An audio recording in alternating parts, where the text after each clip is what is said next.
ورحمة الله وبركاته. أعوذ بالله من الشيطان الرجيم. بسم الله الرحمن الرحيم. لا تجعل يدك مغلولة إلى عنقك ولا تبسطها كل البسط فتقعد ملوما محسورا. صدق الله مولانا العظيم. ما عال من اقتصد صدق رسول الله. يا رب بالمصطفى بلغ مقاصدنا واغفر لنا ما مضى يا واسع الكرم. പ്രിയമുള്ള സഹോദരന്മാരെ മുഅ്മിനീങ്ങളെ, ധൂർത്ത് ധനം പാഴാക്കി കളയൽ അരുതെന്ന് പഠിപ്പിച്ച അല്ലാഹു, ധനത്തിൻ്റെ ഉടമസ്ഥനായ അല്ലാഹു ധനം നമ്മെ ഏൽപ്പിച്ചുകൊണ്ട് പറഞ്ഞു, നിങ്ങളത് പാഴാക്കി കളയൽ എനിക്കിഷ്ടമല്ല എന്ന്. ഇவ்விധം പഠിപ്പിച്ചു തന്ന അല്ലാഹു ധൂർത്തിൻ്റെ, അമിത വ്യയത്തിൻ്റെ, ധനം പാഴാക്കി കളയലിൻ്റെ പ്രത്യാഘാതവും പരിശുദ്ധ ഖുർആനിലൂടെ പറഞ്ഞു തന്നിട്ടുണ്ട്. അള്ളാഹു നമ്മെ ഏൽപ്പിച്ച ധനം നമ്മൾ പാഴാക്കുന്നത് തെറ്റാണ്, അള്ളാഹ്ക്ക് ഇഷ്ടമല്ല. ഇത് പറഞ്ഞു തന്ന അള്ളാഹു അങ്ങനെ ആരെങ്കിലും ചെയ്താൽ അതിൻ്റെ തിക്തഫലം, അതിൻ്റെ പ്രത്യാഘാതം, അനന്തരഫലം എന്തായിരിക്കുമെന്നും ഖുർആനിലൂടെ പറഞ്ഞു തന്നിട്ടുണ്ട്. സൂറത്ത് ഇസ്രാഈന്റെ 29-ാമത്തെ ആയത്ത് എങ്ങനെയാണ് പണം കൈകാര്യം ചെയ്യേണ്ടതെന്ന് വസ്തുനിഷ്ഠമായി പറഞ്ഞു തന്ന് ധൂർത്തടിക്കുന്ന ആളുകൾ എവിടെയാണ് എത്തുക എന്ന് അള്ളാഹു വിശദീകരിച്ചു തന്നിരിക്കുകയാണ്. വലാ തജ്അൽ യദക മഗ്ലൂലതൻ ഇലാ ഉനുഖിക വലാ തബ്സുത്ഹാ കുല്ലൽ ബസ്ത് فتقعد ملوما محسورا. ولا تجعل يدك مغلولة إلى عنقك. നിന്റെ കൈകളെ പിരടിയിൽ വെച്ച് കെട്ടപ്പെട്ട അവസ്ഥയിൽ നീ ആക്കരുത്. കൈ രണ്ടും പിരടിയിലേക്ക് പിടിച്ചു കെട്ടിയാൽ എന്താ അവസ്ഥ? ഇതൊരു കിനായത്താണ്, സൂചനാ പ്രയോഗമാണ്. പിശുക്കിനെ കുറിച്ച് അള്ളാഹു പ്രയോഗിച്ച ഒരു പ്രയോഗമാണ്. നിന്റെ കൈകളെ പിരടിയിലേക്ക് ചങ്ങലയിട്ട് കെട്ടപ്പെട്ട അവസ്ഥയിൽ നീ ആകരുത് എന്ന് വെച്ചാൽ, ആവശ്യമുള്ളിടത്ത്, അത്യാവശ്യമുള്ളിടത്ത്, ചിലവ് ചെയ്യേണ്ടിടത്തൊന്നും ചിലവ് ചെയ്യാതെ കൈകൾ രണ്ടും പിരടിയിൽ ബന്ധിക്കപ്പെട്ടവനെ പോലെ നീ ആകരുത്, പിശുക്കനാകരുത്. എന്തെങ്കിലും കൊടുക്കണമെങ്കിൽ ഒന്ന് കൈ അയക്കണ്ടേ? കൈ പോലും കൊടുക്കാത്ത പിശുക്കൻ. ഒരു കഥ ഉണ്ട്, കഥ സാങ്കല്പിക കഥയാണെങ്കിലും മെസ്സേജ് ക്ലിയറാണ്. ഒരു പിശുക്കൻ പണി നടക്കുന്ന കിണറ്റിൽ വീണുന്നാ. ഒരാൾ ആഴത്തിലുള്ള പണി നടക്കുന്ന കിണറ്റിൽ വീണു, ബഹളം വെച്ചു. നാട്ടുകാർ കിണറ്റിന്റെ കരയിൽ വന്ന് കൈ ചോദിച്ചു എന്നാ. അയാൾ കൈ കൊടുക്കൂല, പിശുക്കനാണ്. മഗ്ലൂലത്തൻ ഇലാ ഉനുഖിഹി. അള്ളാഹ് പറഞ്ഞ അങ്ങനെയാണ്, കൈ രണ്ടും പിരടിയിൽ ബന്ധിക്കപ്പെട്ട അവസ്ഥ.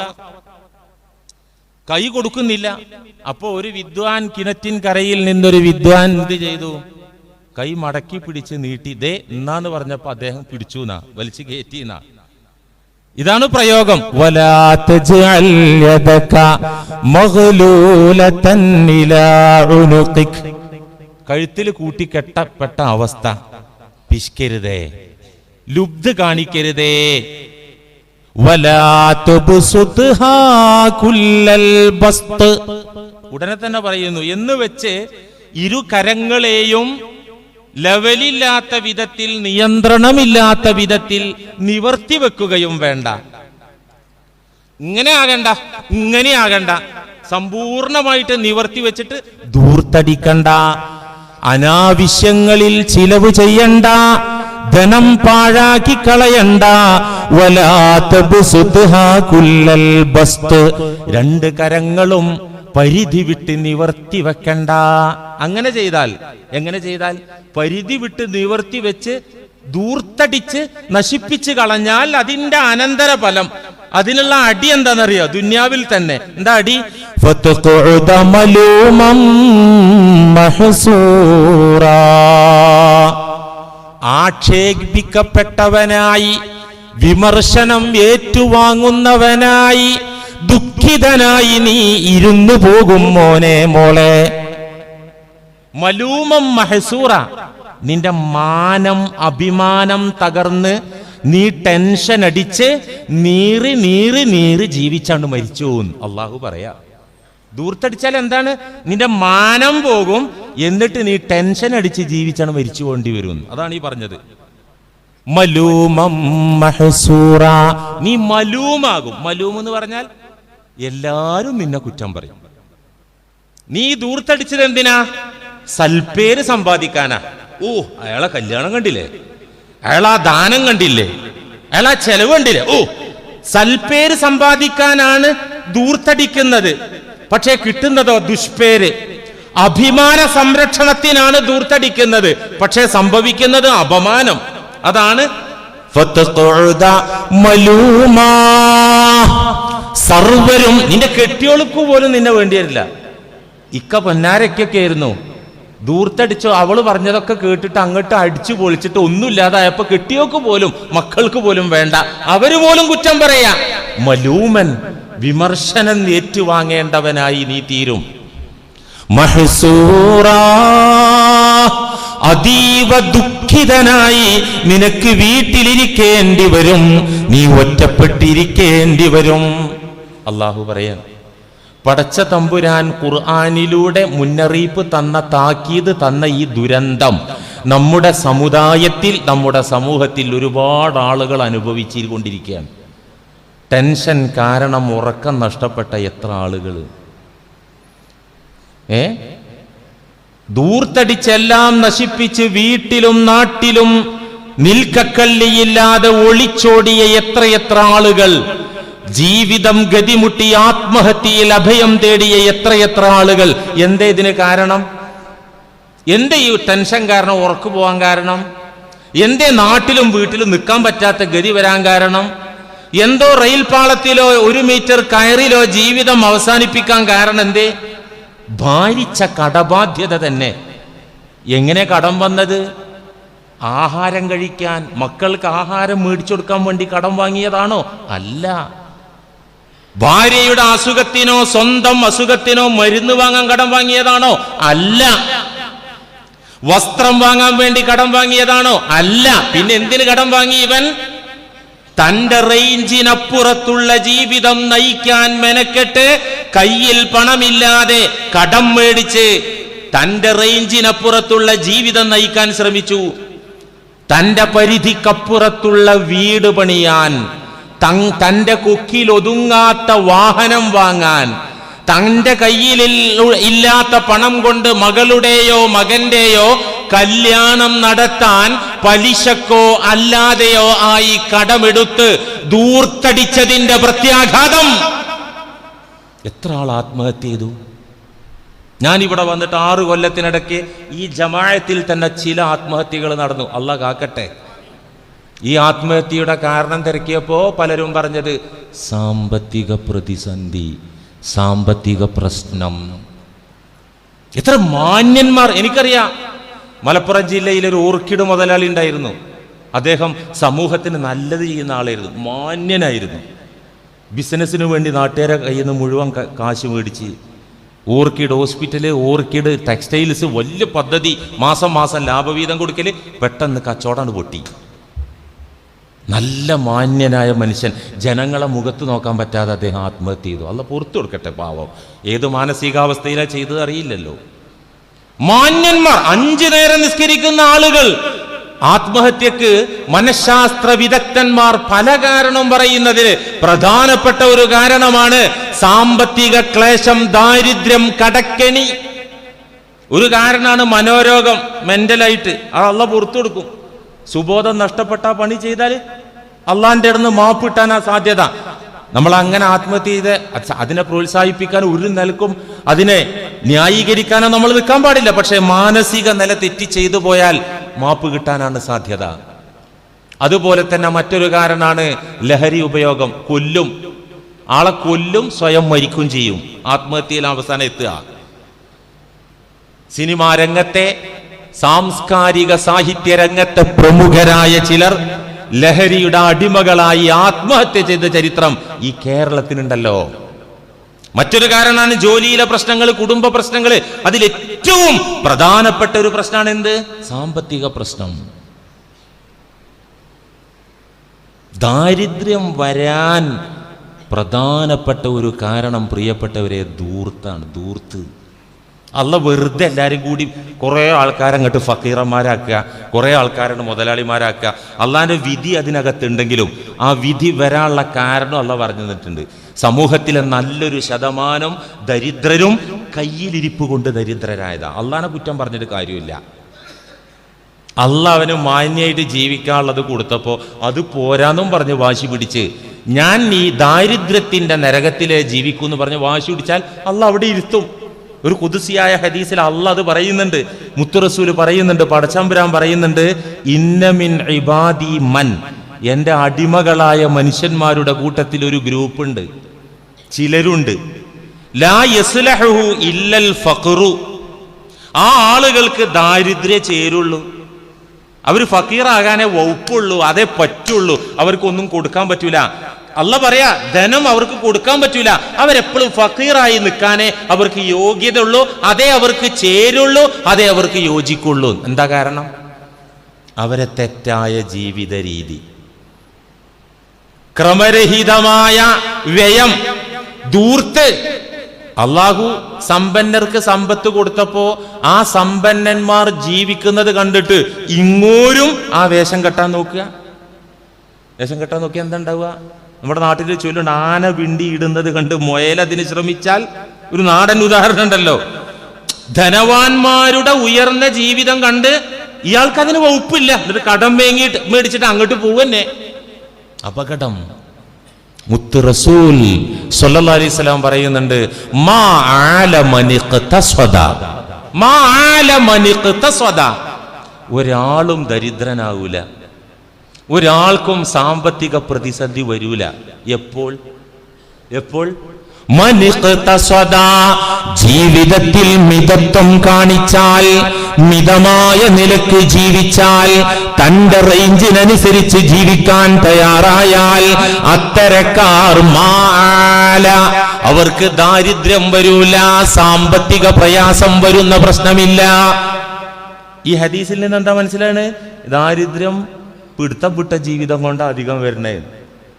മിൻ ഫിഖ്ഹിർ റജുലി ഖസ്ദുഹു ഫീ മഈശതിഹി, ഇമാം അഹ്മദ് റഹിമഹുല്ലാ മുസ്നദിൽ ഉദ്ധരിച്ച ഹദീസുകളാണ് ഇതൊക്കെ. മിൻ ഫിഖ്ഹിർ റജുലി, ഒരു മനുഷ്യന്റെ വെളിവിൽ പെട്ടതാ, അവഗാഹത്തിൽ പെട്ടതാ, വിവരത്തിന്റെ അടയാള. ഒരാളുടെ വിവരത്തിന്റെ അവഗാഹത്തിന്റെ അടയാളമാണ് എന്ത്? ഖസ്ദുഹു ഫീ മഈശതിഹി, അയാളുടെ ജീവിതത്തിലുള്ള മിതത്വം. മിതത്വത്തോടെ ജീവിക്കുന്ന ഒരു മനുഷ്യനാണ് യഥാർത്ഥ പണ്ഡിതൻ എന്ന് മുഹമ്മദുർ റസൂലുള്ളാഹി. അതുകൊണ്ട് പ്രിയപ്പെട്ട മുഅ്മിനീങ്ങളെ, ദാരിദ്ര്യത്തിൽ നിന്ന് രക്ഷപ്പെടാൻ, സാമ്പത്തിക ക്ലേശത്തിൽ നിന്ന് രക്ഷപ്പെടാൻ, എന്തിന്? സ്വസ്ഥമായി സമാധാനത്തോടെ അന്തിയുറങ്ങാൻ, കുടുംബത്തോടൊപ്പം ശാന്തിയോടെ ജീവിക്കാൻ ഒരു മരുന്ന് അള്ളാന്റെ റസൂൽ സല്ലല്ലാഹു അലൈഹി വസല്ലം പറഞ്ഞൊരു മരുന്നുണ്ട്, ഒരു ഒറ്റമൂലി. എന്തറിയോ? വർള ബിമാ ഖസമല്ലാഹു ലക തുകുന്ന ഗുനന്നാസ്. ഇതെല്ലാരും കേട്ടോളൂ കേട്ടോ, ഇതെല്ലാരും എനിക്കും നിങ്ങൾക്കൊക്കെ നല്ല മരുന്നത്. വർള ബിമാ ഖസമല്ലാഹു ലക, അല്ലാഹു നിനക്ക് കണക്കാക്കിയതിൽ, വിഹിതിച്ചു തന്നതിൽ, അല്ലാഹു നിനക്ക് തന്നതിൽ നീ സംതൃപ്തനാവുക, നീ പൊരുത്തപ്പെടുക. എനിക്കിപ്പോൾ ഒരു മൊയിലിയേരെ പണി എന്താ ഇപ്പം എനിക്കൊരു വലിയ വണ്ടി കച്ചവടക്കാരനായ ഒരു ലോറിയൊക്കെ വിൽക്കാൻ എന്താ എന്നെ കൊണ്ടും പറ്റൂലേ? അതിനൊക്കെ പറ്റുന്ന നാവ് എനിക്കില്ലേ? ഞാനത് ചിന്തിക്കാൻ പാടില്ല. എൻ്റെ റൂട്ട് ഇതാ. എനിക്കെന്ത് റിയൽ എസ്റ്റേറ്റ് ഒന്ന് നോക്കിക്കൂടെ? 10 പൈസ കയ്യിൽ വേണ്ടാന്നേ അതിന്. ഇപ്പം ഇന്നലെ ഒരു കൂട്ടുകാരൻ പറഞ്ഞു, മഞ്ചേരി പട്ടണത്തിൽ ഒരു വലിയ കച്ചവടം 8 ലക്ഷം റുപ്യ ഒരു ദിവസം കൊണ്ട് കിട്ടി. എങ്ങനെ 8 ലക്ഷം കിട്ടിയത്?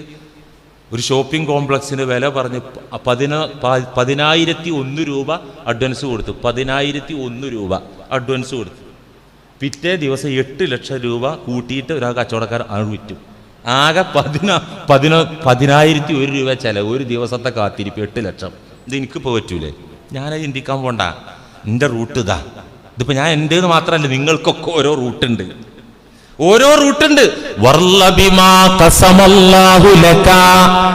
മോനെ മോളെ, നിനക്ക് വിഹിതിച്ചതിൽ അല്ലാഹു കണക്കാക്കിയതിൽ നീ പൊരുത്തപ്പെട്ടാൽ അംബാനിക്കില്ലാത്ത മനസ്സമാധാനം, അദാനിക്ക് കിട്ടാത്ത മനസ്സമാധാനം, കോടീശ്വരന്മാരായ പണച്ചാക്കുകൾക്ക് കിട്ടാത്ത ശാന്തിയും സമാധാനവും നിനക്ക് ലഭിക്കും മോനെ. നീ എന്നെ വലിയ മുതലാളി. പക്ഷെ നമ്മളെ മനസ്സ് സമ്മതിക്കൂല. മനുഷ്യന്റെ നേച്ചർ എന്താ? ബുഖാരിയിലുണ്ടല്ലോ ഹദീസ്, ലൗ കാന ലിബ്നി ആദമ വാദിയം മിൻ ദഹബിൻ. ആദമിന്റെ മകന്, പുത്രന്, മനുഷ്യന് സ്വർണത്താലുള്ള ഒരു പർവ്വതം കിട്ടിയാൽ അഹബ്ബ അൻ യകൂന ലഹു വാദിയാൻ. ഒന്നുകൂടി ഉണ്ടായിരുന്നെങ്കിൽ, ആ ഒന്നും കൂടി കിട്ടിയാ പിന്നെ തീരുവോ? ഇല്ല. അവന്റെ വായ ആ കബറ് ചെന്ന് കുത്തുന്നത് വരെ ഉണ്ടാവും ഈ കൊതി. അത് വയസ്സാകുന്നിടത്തോളം ഈ കൊതിക്കൊരു കുറവുണ്ടാവില്ല.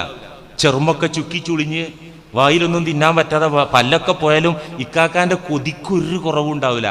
അത് 28ന്റെ യുവത്വത്തിലുണ്ടാവും ആ കൊതി, ആർത്തി. തുറാബ്, വായയിൽ മണ്ണെത്തുന്നത് വരെ അവന്റെ കൊതി തുടരുന്ന. പക്ഷെ ഈ കൊതിയോട് നമ്മൾ സമരം ചെയ്യണം. മനുഷ്യ എൻ്റെ ചിന്ത തന്നെയാണ്. എനിക്കിപ്പോൾ ഈ പള്ളിയിൽ, ഈ പാർക്കിംഗ് ഏരിയയിലൊക്കെ കാറ് വരും, ഒരു പൊട്ട വണ്ടിയും കൊണ്ട് നടക്കും. എന്താ എനിക്ക് അതായി കൊതി സ്വാഭാവികമായിട്ടുണ്ടാവും. മനുഷ്യന്റെ നേച്ചറാ. ആദമിന്റെ മോനാണോ ഉണ്ടാവും അത്. അതിനോട് ജിഹാദ് ചെയ്യണം. കെലിമയുടെ പടവാള് കൊണ്ട് പടവെട്ടണം. ആ പടവെട്ടലാണ് വെള്ളിയാഴ്ച ജുമാ, ആ പടവെട്ടലാണ് നിസ്കാരം, ആ പടവെട്ടലാണ് ദാനം, ആ പടവെട്ടലാണ് റമളാൻ, ആ പടവെട്ടലാണ് നോമ്പ്. ഇയാൾ ഒതുക്കണം ഈ കൊതിയെ. അങ്ങനെ കനാഅത്ത് ഉണ്ടാണ്. കനാഅത്ത് എന്ന് പറഞ്ഞാൽ എന്താ? എനിക്കും നിങ്ങൾക്കൊക്കെ വേണ്ട ഒരു ക്വാളിറ്റിയാണ് കനാഅത്ത്. ഖനാഅത്ത് ഒരു മുഅ്മിനിന്റെ ബേസിക് യോഗ്യതയാണ് ഖനാഅത്ത്. ഖനാഅത്ത് എന്ന് പറഞ്ഞാൽ ഉള്ളതിൽ തൃപ്തിപ്പെട്ട് ജീവിക്കുക. അത്തരക്കാരെ അള്ളാഹു റസൂലും വാഴ്ത്തുന്നുണ്ട്. ഈ തസ്ബീഹിലിടുന്നതിൻ്റെ മഹത്വം, ദിക്റിലിടുന്നതിൻ്റെ മഹത്വം മാത്രങ്ങൾ വഴുത് കേട്ട് കാര്യമില്ല. ഇപ്പം തന്നെ ഒരാൾ പറഞ്ഞു, റമദാനല്ലേ വരുന്നത്, റമദാൻ്റെ മഹത്വം വഴുത് തുടങ്ങിക്കോ 1 മാസം മുന്നേ. റമദാൻ്റെ മഹത്വമായി പറയുന്നത് അതിൻ്റെ മോട്ടീവാ, അതിൻ്റെ എസൻസാ, അതിൻ്റെ കാതലാ ഈ പറയണേ. നമ്മളെ മനസ്സൊന്നും മാറണം. ഖനാഅത്ത്, ഉള്ളതിൽ പൊരുത്തപ്പെട്ട് ജീവിക്കാനുള്ള റേഞ്ചിൽ നമ്മൾ എത്തണം. അത്തരക്കാരെ അള്ളാഹു വാഴ്ത്തി, റസൂലുള്ള പ്രശംസിച്ചു. തൂബാ ലിമൻ ഹുദിയ ലിൽ ഇസ്ലാം വകാന ഐശുഹു കഫാഫാ വഖനഅ ബിഹി. തൂബാ ലിമൻ ഹുദിയ ലിൽ ഇസ്ലാം. ഇസ്ലാമിലേക്ക് സന്മാർഗം കിട്ടിയ മനുഷ്യൻ എത്ര സന്തോഷവാൻ, അവൻ എത്ര ഭാഗ്യവാൻ. അവന് സന്തോഷിക്കാം. ഇസ്ലാമിലേക്ക് മാർഗദർശനം കിട്ടിയാൽ മാത്രം പോരാ, പിന്നെന്ത് വേണം അതോടൊപ്പം?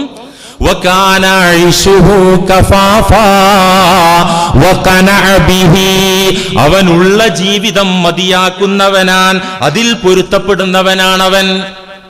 അള്ളാഹ് അവന് കൊടുത്ത സൗകര്യങ്ങൾ മതിയാക്കുക, അതിനപ്പുറത്തേക്ക് തുള്ളാൻ നിൽക്കുകയല്ല. അവിടെ മതിയാക്കി അതിൽ സംതൃപ്തനായി നിൽക്കുക. അവനെപ്പോലെ സന്തോഷിക്കാൻ അർഹതയുള്ള ആൾ ആരാണ്? ഈ മുതലൊന്നും വലിയ കാര്യമില്ലേ. യഥാർത്ഥത്തിൽ മുതലെന്താ? ബുഖാരി മുസ്ലിം റിപ്പോർട്ട് ചെയ്ത ഹദീസിൽ അള്ളാന്റെ റസൂല് പറയുന്നുണ്ട്, ലൈസൽ ഗിന അൻ കസറത്തിൽ അർളി. അല്ല സമൂഹമേ, ലൈസൽ ഗിന മുതലാളിത്വമല്ല, സമ്പൽ സമൃദ്ധിയല്ല. ഏതിലല്ല? അൻ കസറത്തിൽ ഗിന, അൻ കസറത്തിൽ അർൾ. ചരക്കുകൾ ഒത്തിരി ഉണ്ടാവുക. പോർച്ചിലൊരു 3 വണ്ടി, ഒന്ന് BMW, ഒന്ന് ബെൻസ്, ഒന്ന് ഹൈക്രോസ്, ഇന്നോവ. 3500-4000 സ്ക്വയർ ഫീറ്റ് അമ്പരചുംബിയായ വീട്, മക്കള് ചുറുചുറുക്കുള്ള എത്രയോ ഏക്കർ കണക്കിന് ഭൂമി. ഇതല്ല മുതല്. വിഭവങ്ങളും ചരക്കുകളുടെയും ആധിക്യം അത് കുറെ ഉണ്ടാകലല്ല ഐശ്വര്യാവസ്ഥ, അതല്ല സമ്പൽ സമൃദ്ധി. റസൂലിന്റെ സ്റ്റേറ്റ്മെന്റ് എങ്കിലും ഐശ്വര്യാവസ്ഥ, സമ്പൽ സമൃദ്ധി, മനസ്സിന്റെ സംതൃപ്തിയാണ്. ഇതൊക്കെ ഉള്ള മുതലാളിക്ക് സ്വസ്ഥതല്ല, അയാൾക്ക് ഉറങ്ങാനും പറ്റണില്ല, അയാളെ തിരക്കുകൊണ്ട് അയാൾ എപ്പോഴും എൻഗേജ്ഡ് ആണ്, അയാൾക്ക് ശാന്തിയില്ല. എന്തിന് കെട്ടിയോളോട് ഒരു 5 മിനിറ്റ് വർത്താനം പറയാൻ നേരല്ല. ഒരു സഹോദരി എന്നെ ടെലിഫോൺ ചെയ്തിട്ട് സങ്കടം പറയാണ്, ഇക്ക വലിയ കച്ചവടക്കാരനാ, ഒരു നേരം എൻ്റെ മുഖത്ത് നോക്കി ഒന്ന് സംസാരിക്കാനോ, എൻ്റെ മക്കൾ പോലും പരാതി പറഞ്ഞു തുടങ്ങിയെന്നാ. വാപ്പച്ചിനൊന്ന് കണ്ടിട്ട ഞായറാഴ്ച അയാൾക്ക് ഒഴിവില്ല, അയാൾ ഉണ്ടാക്കുന്ന തിരക്കിലാണ്. സംതൃപ്തിയില്ല. മനസ്സിന്റെ സംതൃപ്തിയാണ് ഐശ്വര്യാവസ്ഥ, സമ്പൽ സമൃദ്ധി. അതന്നല്ലേ വലിയ നേട്ടം. എന്ത് മുതലുണ്ടായിട്ടെന്താ, എന്ത് വിഭവങ്ങൾ ഉണ്ടായിട്ടെന്താ? ഇവിടെ സമാധാനം ഇല്ലെങ്കിൽ അള്ളാന്റെ റസൂല് പറയും ഇവിടത്തെ സമാധാനാണ് യഥാർത്ഥത്തിലുള്ള ഹിനാൻ. കലീമുല്ലാഹി മൂസ അലൈഹിസ്സലാം അള്ളാഹുവായിട്ടുള്ള മുനാജാത്ത്, അള്ളാഹുമായിട്ട് ഇടക്ക് സംഭാഷണം നടത്തുന്ന നബിയല്ലേ കലീമുല്ല. മൂസ അലൈഹിസ്സലാം ഒരിക്കൽ ചോദിച്ച അള്ളാഹിനോട്, നിന്റെ അടിമകളുടെ കൂട്ടത്തിലെ മുതലാളിമാരാരാണ് പടച്ചോനെ? ആരാണ് അഗ്നിയാ? അള്ളാഹ് പറഞ്ഞു കൊടുത്തു,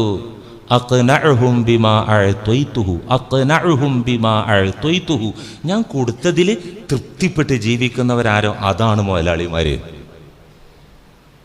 സയ്യിദുനാ ഉമർ ഇബ്നുൽ ഖത്താബ് റളിയല്ലാഹു അൻഹു പറയുന്നുണ്ട്, അവിടുത്തെ അസറിൽ കാണാം, ഇന്നത്തമഅ ഫഖറുൻ വ ഇന്നൽ യഅസ ഗിനൻ. ഇന്നത്തമഅ ഫഖറുൻ, ഈ അടങ്ങാത്ത ആഗ്രഹം, അവസാനിക്കാത്ത കൊതി, അത് ദാരിദ്ര്യത്തിലേക്ക് നിങ്ങൾ എത്തിക്കൊള്ളൂ. നമ്മുടെ കൂട്ടത്തിൽ സാമ്പത്തിക ടൈറ്റ് അനുഭവിക്കുന്ന ആളുകളിൽ എൻ്റെ വീക്ഷണത്തിൽ ഒരു 75% ആളുകളും ദാരിദ്ര്യം അനുഭവിക്കുന്നത് കയ്യിലിരിപ്പിൻ്റെ കാരണമാണ്. ഉമർ ഇബ്നുൽ ഖത്താബ് റളിയല്ലാഹു അൻഹു പറയാ, അവസാനിക്കാത്ത കൊതി മാത്രമല്ലല്ലോ, ആ കൊതിന്റെ പിന്നാലെ ഓടുമല്ലോ, ആ കൊതി പ്രയോഗവൽക്കരിക്കാൻ നോക്കുമല്ലോ. അത് ഫഖറുൻ, നിന്നെ ദരിദ്രനാക്കും, ഫഖീറാക്കി തീർക്കും. ആ കൊതിയാണ് മാറ്റുക. വേണ്ട, കൊതി അങ്ങോട്ട് മനസ്സെന്ന് മാറ്റിയാൽ ഗിനൻ, അത് തന്നെയാണ് ഐശ്വര്യാവസ്ഥ. സയ്യിദുനാ ഉമർ ഇബ്നുൽ ഖത്താബ് റളിയല്ലാഹു അൻഹു, റസൂലുള്ളാഹി സ്വല്ലല്ലാഹു അലൈഹി വസല്ലം തങ്ങൾ സ്വഹാബാക്കളോട് നിരന്തരം ഉപദേശിച്ച കാര്യം അത്. ഈ പാടല്ലേ നമ്മൾ പഠിക്കേണ്ടത്. പക്ഷെ സമൂഹത്തിന് ഇമ്മാതിരി വഴലൊന്നും വേണ്ട കേട്ടോ. ഇത് ചൊല്ലിയാൽ ഇന്ന മഹത്വമുണ്ട്, ഈ ദിക്ർ ചൊല്ലിയാൽ കടം തീരും. ജനങ്ങൾ അതിന്റെ പിന്നാലെ, എന്നിട്ട് ഇത് ചൊല്ലിയിട്ട് തേങ്ങയാ, എവിടെ കടം തീർന്നിട്ടുണ്ടാവില്ല. ആ ദിക്റിൽ അന്തർലീനമായ, ആ ദിക്ർ ഉൾക്കൊണ്ട ആശയത്തിൽ മനുഷ്യൻ ജീവിക്കാൻ മെനക്കെടുമ്പോഴേ തീരുള്ളൂ. അല്ലാതെ അധര വ്യായാമം കൊണ്ട് തീരൂല. യൂട്യൂബിൽ വഴല് നോക്ക് നിങ്ങൾ. ഈ അത്ഭുത മന്ത്രം ഉരുവിട്ടാൽ കടം തീരും, അതിന് 50,000 കെ ഉണ്ടാവും, അല്ലെങ്കിൽ 50K ഉണ്ടാവും. യഥാർത്ഥ ഒരു തൗഹീദ് ഇസ്ലാമിന്റെ കൾച്ചർ പറയാൻ ആരും കാണാണ്ടാവില്ല. ജനങ്ങൾക്ക് ഇതൊന്നും മാർക്കറ്റില്ല. മൊയ്ലിയരത് നിർത്തിയിട്ട് വേറെ വല്ലതും പറ, ഇതേ പറയുള്ളൂ. പക്ഷെ ഇതാണ് അകക്കാമ്പ്. റസൂലുള്ളാഹി സ്വല്ലല്ലാഹി അലൈഹി വസല്ലം തങ്ങൾ സഹാബാക്കളെ വിളിച്ച് നിരന്തരം കൂടെ സന്തത സഹചാരിയായി വർത്തിച്ച് ജീവിച്ച സയ്യിദുനാ അബൂ ഹുറൈറ റളിയല്ലാഹു അൻഹുവിനെ ഒരിക്കൽ ഉപദേശിച്ച ഉപദേശം സ്വഹീഹായ ഹദീസിൽ കാണാം. യാ അബാ ഹുറൈറ കുൻ വരിഅൻ തകുൻ അഅബദൻ നാസ്. യാ അബാ ഹുറൈറ കുൻ വരിഅൻ തകുൻ അഅബദൻ നാസ് വകുൻ ഖനിഅൻ തകുൻ അഷ്കറൻ നാസ്. എന്താണ് പറഞ്ഞത്? മോനെ അബൂ ഹുറൈറ, ഞാനൊരു ഉപദേശം തരാം. കുൻ വരിഅൻ, നീ ജീവിതത്തിൽ സൂക്ഷ്മത ഉള്ള ആളാവണം. ജീവിക്കുമ്പോൾ സൂക്ഷ്മത വേണം. അരി മേടിക്കുന്നിടത്ത്, അരി വെക്കുന്നിടത്ത്, വസ്ത്രം മേടിക്കുന്നിടത്ത്, വീട് വെക്കുന്നിടത്ത്, അങ്ങനെ ജീവിതത്തിൽ അടങ്കലും നീ സൂക്ഷ്മാലുവാകണം, വറഉള്ള ആളാകണം. എങ്കിൽ തകുൻ അഅബദൻ നാസ്, ജനങ്ങളുടെ കൂട്ടത്തിൽ വലിയ ഭക്തനാകാൻ നിനക്ക്, വലിയ ഇബാദത്തുള്ള ആളാകാൻ നിനക്ക്. ജനങ്ങൾ ഇവിടെയും തെറ്റിദ്ധരിച്ചിരിക്കുക, കുറെ കുത്തി മറിഞ്ഞ് യാന്ത്രികമായിട്ട് ചെയ്യുക. ജീവിതം ഒരു വഴിക്ക് അങ്ങനെ കുത്തഴിഞ്ഞ ജീവിതം പറ്റൂല. കുൻ വരിയ, ജീവിതത്തിൽ സൂക്ഷ്മത പാലിച്ചാൽ വലിയ ഇബാദത്തുള്ള ആള് നീയാകും. അബൂ ഹുറൈറ, താങ്കൾ ഖനാഅത്തുള്ള ആളാകണം. ജീവിതത്തിലെ സൗകര്യങ്ങൾ എത്രയാണോ ഉള്ളതെങ്കിൽ ആ ഉള്ളതിൽ തൃപ്തിപ്പെട്ട് ജീവിക്കാൻ തയ്യാറാകണം. ആരോടായി പറയുന്നറിയോ? പട്ടിണി കിടന്നിട്ട് ബോധം കെട്ട് മദീന പള്ളിയിൽ വീണ മനുഷ്യനാ സയ്യിദുനാ അബൂ ഹുറൈറ റളിയല്ലാഹു അൻഹു. മിമ്പറിന്റെ മുന്നിൽ മദീനത്തെ പള്ളിയിൽ മഗ്ശിയൻ അലയ്യ, ബുഖാരിയിലുണ്ടല്ലോ, ബോധം പോയിട്ട്. എന്താ ബോധം പോകാൻ കാരണം? മാ ബി മിൻ ജുനൂൻ വമാ ബി ഇല്ലൽ ജൂഅ്, വിശപ്പ്. ഈ സ്വഹാബിയോടാ പറയുന്നത് കുൻ ഖനിഅ, ആ അവസ്ഥ ഇപ്പൊ നിനക്കുള്ളത്. അതിലാണ് പൊരുത്തപ്പെട്ട അബൂ ഹുറൈറ. എങ്കിൽ തകുൻ അഷ്കറന്നാസ്, ജനങ്ങളുടെ കൂട്ടത്തിൽ ഏറ്റവും നന്ദിയുള്ള ആള് നീയായി മാറും. അള്ളാഹിനോട് നന്ദിയുള്ള ആള് നീയാകുന്നു. എത്ര നേരം പറഞ്ഞതിന് എന്താ മനസ്സിലായത്? അള്ളാഹ്ക്കും റസൂലിനും പ്രിയപ്പെട്ടവനായി മാറാൻ എന്ത് വേണം? അള്ളാഹിനോട് ഏറ്റവും നന്ദിയുള്ള ആളാകാൻ എന്ത് വേണം? കുടുംബത്തിൽ സ്വസ്ഥായി ജീവിച്ച് മരിച്ചു പോകാൻ എന്ത് വേണം? ഉള്ള സൗകര്യം കൊണ്ട് ജീവിക്കുക, ദൂർത്തടിക്കാൻ നിൽക്കരുത്. ഇല്ലാത്ത പണം കൊണ്ട് ജീവിക്കാൻ മെനക്കെടുത്ത് ദൂർത്താൻ. അങ്ങനെ ചെയ്താൽ നിന്റെ ദുനിയാവും ആഖിറവും തകർന്നു പോകും. അതുപോലെ സർവരും നിന്നെ വിമർശിക്കും, നീ ആക്ഷേപത്തിന്റെ പാത്രമാകും, നീ ദുഃഖിതനായി ടെൻഷനടിച്ചും ജീവിച്ചു മരിച്ചു പോകേണ്ടി വരും. അള്ളാഹു കാത്തിരക്ഷിക്കട്ടെ. ഏതാനും ചില പോയിന്റുകൾ കൂടെ ഈ ദൂർത്തുമായി ബന്ധപ്പെട്ട് ഇൻഷാ അല്ലാഹ് നമുക്ക് പറയാണ്ട്. റമളാന്റെ തൊട്ടു മുമ്പുള്ള ആഴ്ചയോടുകൂടെ റമളാനുമായി ബന്ധപ്പെട്ട വിഷയം നമുക്ക് പറയാനുണ്ട്. അല്ലാഹു സുബ്ഹാനഹു വ തആല അവൻ തൃപ്തിപ്പെട്ട വിധത്തിൽ സമ്പാദിക്കാനും അവൻ തൃപ്തിപ്പെട്ട മേഖലകളിലൂടെ സമ്പത്തിനെ വിനിയോഗിക്കാനും നമുക്കെല്ലാം തൗഫീഖ് നൽകി അനുഗ്രഹിക്കുമാറാവട്ടെ.